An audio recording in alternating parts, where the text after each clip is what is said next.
Gobble, everybody. Gobble, gobble, gobble, tired old queen at the movies. Gobble, gobble, gobble, gobble, gobble, Steve. Gobble, gobble. Thanksgiving, John. Dinner. Johnny, it's Thanksgiving, and I love to do family stories at Thanksgiving, so I decided to do John Ford's favorite movie, 1941's How Green Was My Valley, starring Walter Pidgeon, Maureen O'Hara, Donald Crisp, Sarah Allgood, and Roddy McDowall. This movie was based on a novel by Richard Llewellyn, which had been a big bestseller, about a family of Welsh coal miners at the turn of the century. They got an all-star cast, not all of them Welsh. Sorry, sir. Hold your tongue until you have permission to speak at I will table. speak against injustice anywhere, with permission or without it. Ford had just come off winning the Oscar for The Grapes of Wrath, and this was a Darryl F. Zanuck production again, and Zanuck wanted to, originally wanted to make this into like a 4-hour movie like Gone with the Wind, but they cut that down. They're silly, trying to fill a bathtub full of holes indeed. The family, the father, and has like 3 or 4 sons, and they all work in the coal mine. It is the honorable badge of the coal miner, and I envied it on my father and grown-up brothers. Scrub and scrub. And the whole story is seen through the eyes of the youngest son, played by Roddy McDowall. Now, Roddy McDowall was a British boy. His family had come to America to escape the bombings in London, and he auditioned, and 4 days after he arrived here, he was cast in How Green Was My Valley. And you shall bring back a posy fit for a queen, for your brave mother. Indeed I will, sir. Maureen O'Hara was just 19 years old, and she was beautiful and young, and Charles Lawton just loved her, and he brought her over and put her opposite him in The Hunchback of Notre Dame, which we had done on Tired Old Queen at the movies. To play his love, the woman that he loves, Esmeralda, the gypsy girl, he brought over Maureen O'Hara. She was an actress, an Irish actress with flaming red hair, gorgeous, and he had worked with her in Hitchcock's Jamaica Inn in England the year before, and he brought her over, and this was her first American movie. People seem to like her. She was radiant and lovely and just so sincere. If the right is mine to give, you have it. Walter Pidgeon plays the minister in the town. He was one of the great underrated actors in Hollywood. What does it mean, Mr. Griffith? It means that something has gone out of this valley that may never be replaced. He was the leading man opposite Greer Garson in Mrs. Miniver, Madame Curie, Mrs. Parkington. He just was always good. And then he graduated into character parts, and he was amazing. We saw him in The Bad and the Beautiful. He did an astonishing job in Advise and Consent. He was just a consummate actor, just always good. Making it my whole life to the exclusion of everything else. In this story, they're all poverty-stricken. There's always the danger of a mine disaster, but they have such heart, and it all centers around the family and this father and mother. Sarah Allgood had come out of very famous Irish players. She was a very accomplished stage actress, and she was just beloved. And her performance in this movie as the mother is like the nucleus around which this movie revolves. She's so loving and so wonderful. If you should ever leave me, I'll be sorry I ever had babies. Why did you have them? Indeed, you couldn't spy why. To keep my hands in water and my face to the fire, perhaps.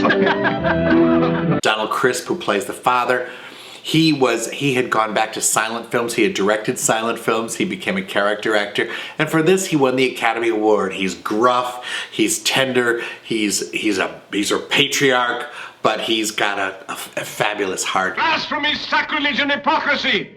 Can a man smoke his pipe and read his paper on the Sabbath? Oh, go and blow your nose. There are warm, wonderful scenes. There's a scene where Roddy McDowall goes to school, and because his family are miners, he's beaten terribly by the teacher. Here. Put this in between your teeth. Bite it hard.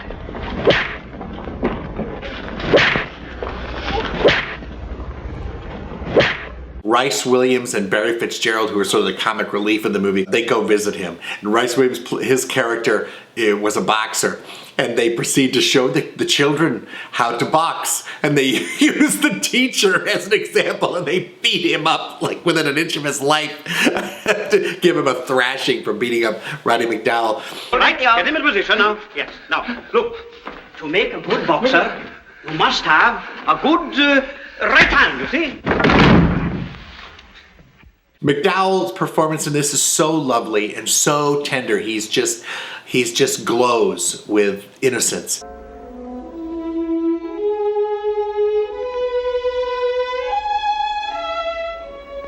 It has this incredible cinematography by Arthur C. Miller, who won many Oscars at 20th Century Fox. Crystal clear black and white images that are just amazing. They couldn't go and film on location because of the war. So right out near Malibu, they actually built an entire Welsh village on a hill, culminating with the mine at the top of the hill. It's one of the most extraordinary sets you'll ever see. It's just astonishing. It has this score by Alfred Newman that's so wonderful, and these actual Welsh singers who keep singing all these songs throughout. Some of them are really Irish songs, but who cares? You know, nobody raised anything about it.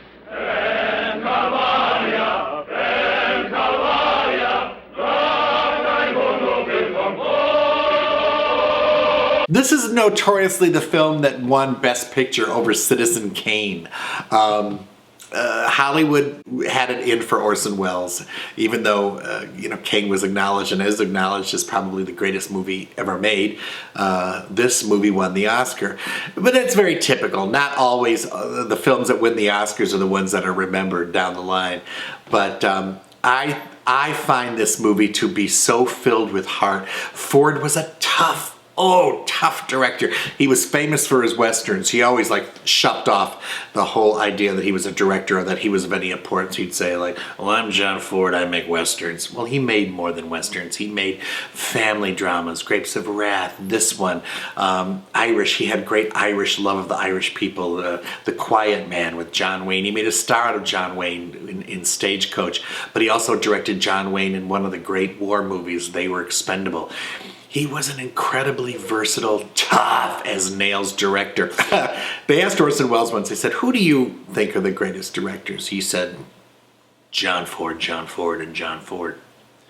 I don't happen to agree with that. I think that John Ford was really good in certain things, and I think there were other directors who were just as amazing, but he certainly knew his craft. This is a movie filled with warmth and sentiment and great family love and laughter. And I think you're just going to love for your Thanksgiving after meal movie. Walter Pidgeon, Maureen O'Hara, Roddy McDowall in John Ford's classic, How Green Was My Valley. Happy Thanksgiving from all of us at Tired Old Queen at the Movies. Let's all go to the lobby. Sure would like a cookie, never mind. Delicious things to eat. The popcorn can't be beat.